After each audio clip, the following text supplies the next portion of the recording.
Good evening મિત્રો, કેમ છો? કાચો ગુજરાતીને આપ સૌને જય શ્રી રામ. મજામાં? એક એવા ન્યૂઝ આવ્યા છે કે જેને ખળભળાટ મચાવી દીધી. તમે બી સાંભળ્યા જ હશે એનો.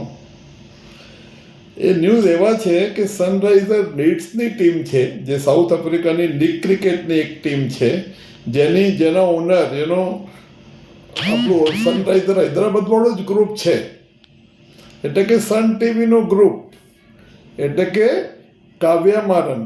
એણે એક પાકિસ્તાની ખેલાડી આબર અહેમદને 2.34 કરોડ એટલે કે 2,34,00,000 ખરીદ્યો છે.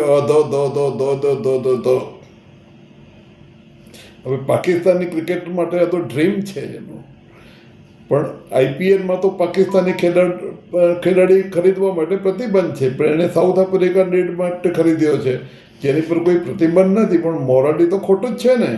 તો ગાવસ્કરનું ઇમિડિયેટ રિએક્શન આવ્યું કે ભાઈ આ સદંતર ખોટું છે. કાવ્યાબેન, તમને ખબર છે આ બધા પૈસા ભારતીયો ઉપર ટેરર એટેક કરવા માટે કરવામાં આવશે? અને પછી ભલા લોકોના સ્ટેટમેન્ટ આવ્યા અને કાવ્યાબેન એકદમ ટેન્શનમાં આવી ગયા છે. હવે શું કરશે જોવાનું રહ્યું.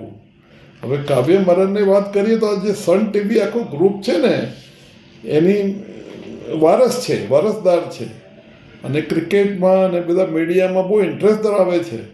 બેઝિકલી આ કરુણાનિધિ, જે 5 વખતના તમિલનાડુના ચીફ મિનિસ્ટર હતા, એની સાથે રિલેટેડ ગ્રુપ છે એનું.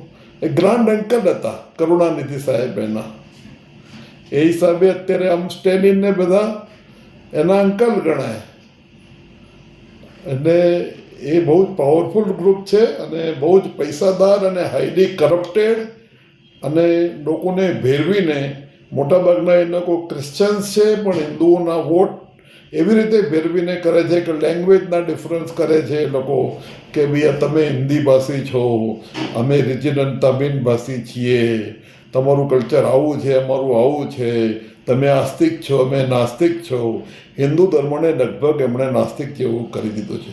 આપણને ખબર છે કે તમિલનાડુની અંદર લોકો બહુ આસ્તિક છે, બહુ ધાર્મિક છે એનું, પણ જ્યારે વોટ આપવાનો વારો આવે ત્યારે લોકો બધું ભૂલી જાય છે એનું, અને આ લોકો ડીએમકેને વોટ આપી જાય છે. એમણે આખી એક પોલિટિકલ સિસ્ટમ કરી છે ને, લોકોના માઇન્ડ એવા બાયસ કરી દીધા છે કે આપણે હિન્દી ભાષીઓથી બચવાનું છે, એ લોકો આર્યો છે, આપણે દ્રવિડ છીએ, એવો ખોટો કોન્સેપ્ટ એમણે ઉત્પન્ન કર્યો છે.